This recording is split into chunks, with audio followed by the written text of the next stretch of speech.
మనిషివేనా నువ్వు? ఎలా పుట్టావే? ఆడదంటేనే అమ్మ అంటారు, అయినా ఆ అమ్మతనానికే కళంకం తెచ్చేలాగా తయారయ్యావు నువ్వు. నాకు తెలిసి నీలాంటి ఆడది ప్రపంచంలో ఎక్కడా ఉండదు.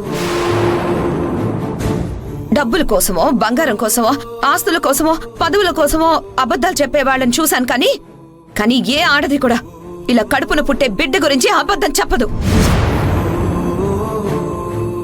ప్రాణం పోయినా అటువంటి ఆలోచన ఏ ఆడదానికి రాదు.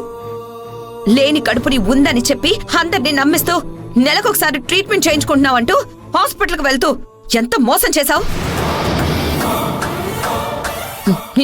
నిన్ను చూడాలంటేనే అసహ్యంగా ఉంది నాకు. అసలు అటువంటి అబద్ధం చెప్పడానికి నీకు మనసు ఎలా వచ్చిందే? ఏ భర్త అయినా తను తండ్రి కాబోతున్నాడు అంటే అతను ఎంత ఆనందపడతాడో తెలుసా? ఆ కుటుంబం ఎన్ని కలలు కంటుందో తెలుసా?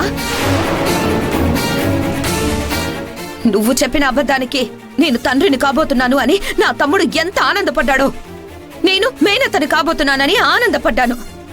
నేను బాబాయిని కాబోతున్నానని, వాడి కథ చెయ్యాలి, ఇది చెయ్యాలి అని మాధవ్ ఎన్ని కలలు కన్నాడు.